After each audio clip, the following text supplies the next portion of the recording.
lack of such places where literary intellectuals can get together, famous names, and not only help those who are already writing, but those aspiring writers or those fascinated with literature.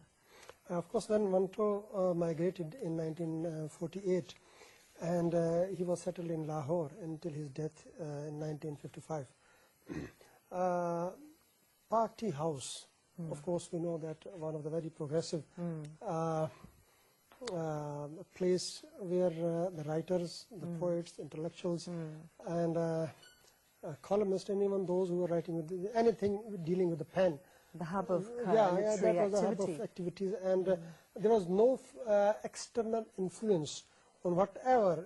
There was a discussion that was going on over there, and people used to gather at the great people of that time, such as Faiz Ahmad Faiz, Ahmaduddin Qasmi, Saadat Hasan Manto, and so on, even Ishfaq Saab, and whomsoever was a writer, in fact. Park Tea House was a hub, in fact, and that was origin. And people used to come there, and they were exchanging their views about the literature. And that was very fortunate time. Then there was no such barriers on literature. There was no differences among the different writing and literature circles. People were used to sit together, they were exchanging their views, and they were not accepting any foreign domination, external domination, even when there was a civilian government or the military government. In both the cases, no one was influenced, and places such as Park Tea House that enriched the literature history of Pakistan, I would rather say, and that carried our literary societies and literary high achievements for decades. Unfortunately, right now it is not active. We came to know that it is restored right now. It was closed due to some economic things and some other things. But such places are very important, where the men of letters, they should come together and they should exchange their views.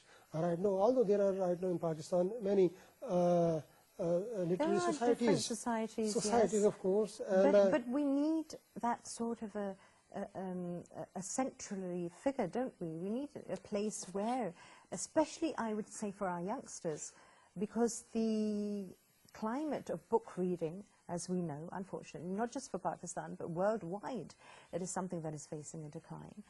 Here, how many people do we know who we are interacting with, especially youngsters, who have consciously wanted to go out and buy a book for the sake of reading literature?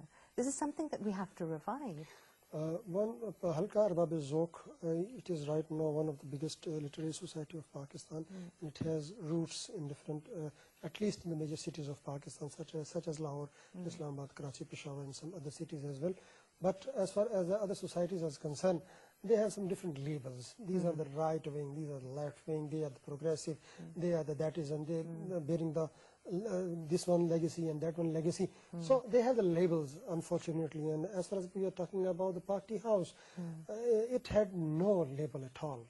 Even that time, even right now, I came to know that in Lahore, right now the sessions are going on, and people again, that revival had started right now.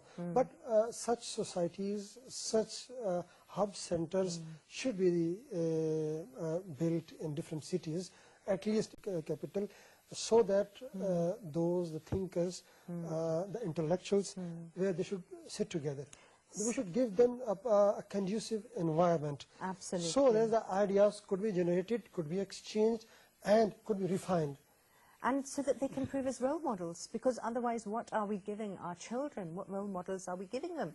This would be a place where, you would encourage your children to go to listen to such people thinking, to listen to their lectures, or listen just to their discussions and what they actually have to offer each other, because I think that's something that we don't have at all. Yeah, as far as the era of Manto is concerned, as I told you, that he was receiving 25 rupees at that time for writing one short story. And if today's word, if we are saying that write a short story and someone will pay you, this is something very astonishing.